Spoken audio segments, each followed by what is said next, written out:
Sir ಏನಂದರೆ ಈಗ ನಮ್ಮ ದೇಶದಲ್ಲಿ ನಾವೆಷ್ಟೇ ಕಂಪ್ಯೂಟರೈಸ್ಡ್ ಅಂದರು, ನಿಮ್ದು AI ಬಂದರು, ನಾವು ಊಟ ಮಾಡೋದೇನನ್ನ ಅನ್ನ ರೊಟ್ಟಿನೇ, ಹೌದಾ? ಅದನ್ನು ಬೆಳಿಲೇಬೇಕು. ಕಂಪ್ಯೂಟರ್ ನೆಕ್ಕಂದ್ರೆ ಹೊಟ್ಟೆ ತುಂಬೋದಿಲ್ಲ ನಮಗೆ. ಅದನ್ನು ಬೆಳೆಯೋನು ಯಾರು? ರೈತ. ಹಾಗಾಗಿ ಶ್ರೀಮಂತಿಕೆ ಅನ್ನೋದು ನನ್ನ ದೃಷ್ಟಿನಲ್ಲಿ ರೈತನನ್ನು ಅವಲಂಬಿಸಿದೆ. ಹಳೆ ಕಾಲದಲ್ಲಿ ಒಂದು ಮಾತು ಹೇಳ್ತಾ ಇದ್ರು, ಕೃಷಿಕೋ ನಾಸ್ತಿ ದುರ್ಭಿಕ್ಷಃ ಅಂತ. ಅಂದರೆ ರೈತನಾದವನಿಗೆ ದುರ್ಭಿಕ್ಷನೇ ಇಲ್ಲ, ಬರಗಾಲನೇ ಇಲ್ಲ. ಯಾಕಂದರೆ ಅವನ ಮನೇಲಿ ಎಲ್ಲ ಇರುತ್ತೆ. ಹಾಲಿರುತ್ತೆ, ಮೊಸರು ಇರುತ್ತೆ, ದವಸ ಇರುತ್ತೆ, ಧಾನ್ಯ ಇರುತ್ತೆ, ಹಣ್ಣು ಇರುತ್ತೆ, ತರಕಾರಿ ಇರುತ್ತೆ, ಪೂಜೆ ಮಾಡೋಕ್ಕೆ ಹೂವಿರುತ್ತೆ, ಹಾಸಿಗೆ ಹೊಲಿಸ್ಕೊಳಕ್ಕೆ ಹತ್ತಿ ಬೆಳೀತಾನೆ, ಎಲ್ಲ ತಗೊಳ್ತಾ ಇದ್ದ ಅವನೇನೆ. ಎಣ್ಣೆಕಾಳು ಬೆಳೀತದೆ. ಅದರಿಂದ ದುರ್ಭಿಕ್ಷೆ ಇಲ್ಲ ಅನ್ನೋದು ಒಂದು ಪಾಯಿಂಟು. ಎರಡನೇದು ಬಂದ್ಬಿಟ್ಟು, ಸಾಮಾನ್ಯವಾಗಿ ಇಂದಿಗೂ ನೀವು ಬೇಕಾದ್ರೆ ಹೋಗಿ ನೋಡಿ, ಅವನು ಎಂಥ ಬಡ ರೈತ ಆಗಿರಲಿ, ಅವನ ಮನೆಗೆ ಹೋದರೆ ಸರ್ ನಮ್ಮಲ್ಲಿ ಒಂದು ಪಪ್ಪಾಯಿ ಗಿಡ ಇತ್ತು, ತೊಗೊಳ್ರಿ 2 ಪಪ್ಪಾಯಿ ಹಣ್ಣು ಅಂತ ಕೊಡ್ತಾನೆ. ಮಾವಿನ ತೋಟ ಇದ್ದರೆ ಮಾವಿನ ಹಣ್ಣು ಕೊಡ್ತಾನೆ. Correct madam. ನೀವು ಎಷ್ಟು ದೊಡ್ಡ ಹೋಲ್ಸೇಲ್ ಡೀಲರ್ ಅಲ್ಲ ಅದು. ಅದಕ್ಕೆ ಅದೇನು ನಂಗೆ ಅಂಥದ್ದೆಲ್ಲ ವರ್ಡ್ ಗೊತ್ತಿಲ್ಲ. ಟನ್ಗಟ್ಟೆ ಬ್ಯಾರನ್ಗಟ್ಟೆ ತರಿಸಿರೋರ ಹತ್ರ ಹೋಗಿ ಒಂದು ಮಾವಿನ ಹಣ್ಣು ಕೊಡಲ್ಲ ಅವರು. ಅವ್ರ ಹತ್ತಿರ ಇರಲ್ಲ, ಕೊಡಲ್ಲ ಅವರು. ಯಾಕಂದರೆ ಅವರ ಹೃದಯ ವೈಶ್ಯ ಹೃದಯ ಆಗಿರುತ್ತೆ. ರೈತನ ಹೃದಯ ಕೊಡುವ ಹೃದಯ ಆಗಿರುತ್ತೆ.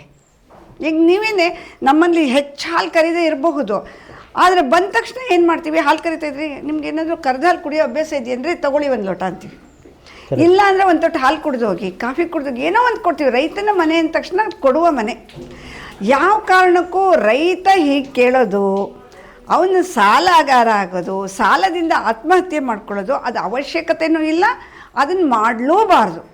ಯಾಕಂದರೆ ನಾವು ಯಾಕೆ ಹಾಗಾಗ್ತಿದೆ ಅಂತಂದರೆ, ಎಲ್ಲ ಕಡೆ ನಾವು ಕೆಮಿಕಲ್ ಯುಕ್ತವಾದಂತಹ ಗೊಬ್ಬರಗಳನ್ನು, ಕೀಟನಾಶಕಗಳನ್ನು ಬಳಸ್ತಾ ಬಂದ್ವಿ. ಅದೇನಾಗ್ತಾ ಬಂತು, ಭೂಮಿಯ ಊರ್ಜತೆಯನ್ನು ಹೆಚ್ಚು ಮಾಡೋದಕ್ಕೆ ಬದಲಾಗಿ ಆ ಬೆಳೆಯ ಹೈಟು ಪರ್ಸನಾಲಿಟಿನ ಜಾಸ್ತಿ ಮಾಡ್ತು. ಇನ್ನೊಮ್ಮೆ ಹೇಳ್ತೀನಿ ಕೇಳಿಸ್ಕೊಳ್ಳಿ. ಭೂಮಿಯ ಊರ್ಜತೆ ಅಂದರೆ ಭೂಮಾತೆಯ ಒಳಪದರದಲ್ಲಿರುವಂತಹ ಎರೆಹುಳುಗಳ ಸಂಖ್ಯೆಯನ್ನು ಜಾಸ್ತಿ ಮಾಡಬೇಕು. ಅದು ಮೇಲೆ ಕೆಳಗೆ ಬಂದು ಅದು ಸಹಜವಾದಂತಹ ಉಳಿಮೆಯನ್ನು ಮಾಡಿ ಅದರ ಗೊಬ್ಬರದಿಂದ ಬೆಳೆಯುತ್ತೆ. ಆವಾಗ ಕಾಳು ಗಟ್ಟಿಯಾಗುತ್ತೆ, ಕಾಳು ಸಂಖ್ಯೆ ಜಾಸ್ತಿ ಆಗುತ್ತೆ.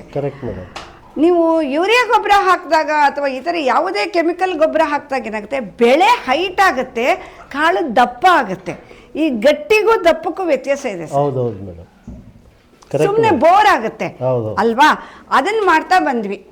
ಯಾಕೆ ಹಂಗೆ ಮಾಡ್ಕೊಂಡ್ವಿ ಅಂದರೆ, ನಾವು ಆಧುನೀಕರಣ ಕಳ್ತೀವಿ. ನಾವು ಏನು ಹೇಳ್ತೀರಾ ಅದಕ್ಕೆ, ಕ್ಷೀರಕ್ರಾಂತಿ ಮಾಡ್ತೀವಿ, ಹಸಿರು ಕ್ರಾಂತಿ ಮಾಡ್ತೀವಿ. ಇಂತಹ ಹೆಸರುಗಳನ್ನು ಇಟ್ಕೊಂಡು ನಾವು ಅದರ ನಿಜವಾದ ಅರ್ಹತೆಗಿಂತ ಅದ ಅರ್ಹತೆನ ಜಾಗೃತಿ ಮಾಡಲಿಲ್ಲ, ಬೆಳೆನ ಜಾಸ್ತಿ ಮಾಡಿದ್ವಿ ಅಂತ ತಿಳ್ಕೊಂಡ್ವಿ. ಆದ್ದರಿಂದ ನಾವು ಸಕ್ಸಸ್ ಆಗಲಿಲ್ಲ. ಸಕ್ಸಸ್ ಆಗಬೇಕಾದ್ರೆ ಯಾವ ಥರ ಮಾಡ್ಬೇಕು ಮೇಡಮ್? ಕ್ಷಣಿಕವಾದ ಸಕ್ಸಸ್ ಕಂಡ್ರು ಸತತವಾಗಿ ಯಾರು 3, 4, 8 ವರ್ಷಗಳು ಆ ಥರ ಕೆಮಿಕಲ್ ಗೊಬ್ಬರ ಬೆಳೆಸ್ತಾರೆ, ಅವ್ರ ಭೂಮಿನ ಬರಡು ಬೀಳುತ್ತೆ ಸರ್. ಮುಂದಿನ ತಲೆಮಾರಿಗೆ ಏನು ಕೊಡ್ತೀರಾ? ಮುಂದೆ ನಮ್ಮ ಮಕ್ಕಳು, ಮೊಮ್ಮಕ್ಕಳು, ಮರಿಮಕ್ಕಳ ಕಾಲಕ್ಕೆ ಭೂಮಿ ಬಂಜೆ ಆಗೋಗ್ತಾಳೆ.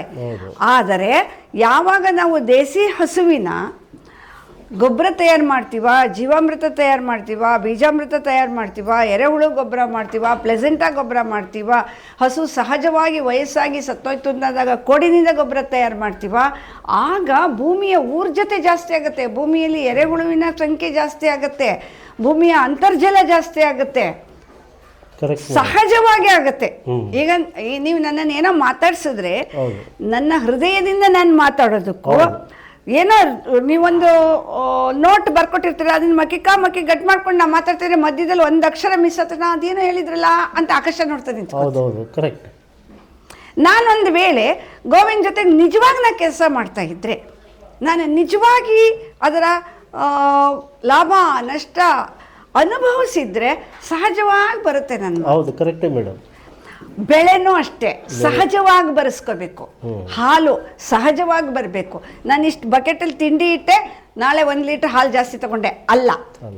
ನನ್ನ ಹಸು ಹಸಿರು ತಿಂತು, ಬಿಸಿಲಲ್ಲಿತ್ತು, ಅಟ್ರಾಕ್ಟ್ ಮಾಡ್ತು ಸೋಲಾರ್ ಎನರ್ಜಿನ, ಪವರ್ಫುಲ್ ಆದಂಥದ್ದನ್ನು ಕೊಡ್ತು. ಅದನ್ನು ಕುಡ್ದೆ ಅದು ಫ್ಯಾಟ್ ಆಗೋದಿಲ್ಲ ನನಗೆ, ಅದು ಏನು ನನಗೆ ಅನಾರೋಗ್ಯಕರ ಆಗೋದಿಲ್ಲ, ನಾನು ಸ್ವಸ್ಥಳಾದೆ. ಕೇವಲ ಒಂದೊಂದು ಗವ್ಯಗಳಿಂದ 100 ಮನೆ ಮದ್ದು ಮಾಡ್ಬೋದು ಸರ್. ಡಾಕ್ಟ್ರ್ ಬೇಡ ನಿಮಗೆ, ಗ್ರಂಥ ಬೇಡ ನಿಮಗೆ, 100 ವಿದ್ಯೆ ಬೇಡ. ಈ ಥರ ಅನುಭವಸ್ಥರ ಒಡನಾಟ ಹೊಂದಿದ್ರೆ ಏನು ಬೇಡ, ಒಂದು ಹಸು ಇಟ್ಕೊಳ್ಳಿ, ನಿಮ್ಮನೆ ಕೃಷಿಗೆ ಏನು ಬೇಕು ಎಲ್ಲ ಆಗ್ತದೆ. ನಿಮ್ಮನೆ ದಿನನಿತ್ಯದ ಬಳಕೆಗೆ ಹೈನಾಗುತ್ತೆ, ಹಾಲು ಮೊಸರು ತುಪ್ಪ ಆಗ್ತದೆ, ಆಯಿತಾ.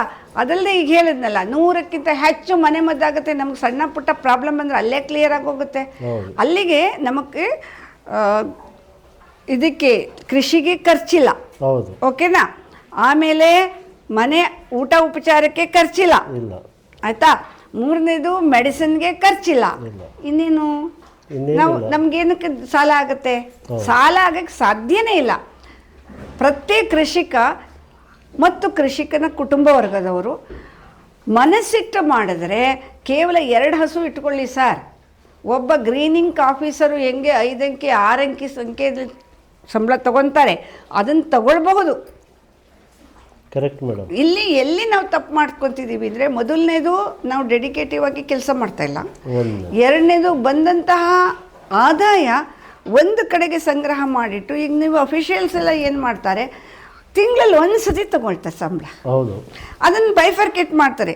ಕರೆಂಟ್ ಬಿಲ್ಗಿಷ್ಟು, ಡ್ರೆಸ್ಗಿಷ್ಟು, ಮನೆ ಮೇಂಟೆನೆನ್ಸ್ಗಿಷ್ಟು, ಮೆಡಿಸಿನಲ್ಗಿಷ್ಟು, ಆ ಥರ. ಹಂಗೆ ಮಾಡಿದ್ರೆ ನಾವು ಶ್ರೀಮಂತರೇ. ನಂಗೆ ಯಾರಾದರೂ ಬಡ ರೈತರು ಅಂದರೆ BP ರೈಸ್ ಆಗಿಬಿಡುತ್ತೆ ನನಗೆ. ಯಾತಕ್ಕೆ ಬಡವರಾಗ್ತಾನೆ? ರೈತ ಬಡವನೇ ಅಲ್ಲ, ನಾವೇ ಶ್ರೀಮಂತರು. ಎಲ್ಲಿ ನಾವು ತಪ್ಪು ಮಾಡ್ತಿದ್ದೀವಿ ಅಂದರೆ, 2 ಹಸುವನ್ನು ಸಾಕೋದಕ್ಕೆ ಬದಲಾಗಿ ಎಷ್ಟೋ ದುಡ್ಡು ಲಕ್ಷಾಂತರ ಕೊಟ್ಬಿಟ್ಟು ನಾಯಿ ತೊಗೊಂಬರ್ತೀವಿ. ಹಾಗಂತ ನಾಯಿನ ಬಗೆಗೆ ನಾನು ಅಶ್ರದ್ಧೆ ಹೇಳ್ತಾ ಇಲ್ಲ, ಆದರೆ ಅದಕ್ಕೆ ಎಷ್ಟು ಖರ್ಚು ಮಾಡ್ತೀವಿ. ಆ ಥರ ಹೆಚ್ಚು ಬಂಡವಾಳ ಹಾಕಿ ತರುವಂತಹ ನಾಯಿಗೆ ಅದಕ್ಕೇನೋ ಇವಾಗ ಒಂದು ಬಂದಿದೆಯಂತಲ್ಲ ಸಿಟಿನಲ್ಲೆಲ್ಲ, ಪೆಟ್ ಪೇರೆಂಟ್ಸ್ ಅಂತಾರಂತೆ. 2K are rejected. ಯಾವುದು 2K? ಒಂದು ಕಿಚನ್ನು, ಒಂದು ಕಿಡ್. ಯಂಗ್ ಜನ್ರೇಷನ್, ಹೈಟೆಕ್ ಸಿಟಿಯ ಯಂಗ್ ಜನ್ರೇಷನಲ್ಲಿ 2K ಆರ್ ಪ್ರೊಹಿಬಿಟೆಡ್. ಅದು ಕಿಡ್ ಅಂಡ್ ಕಿಚನ್.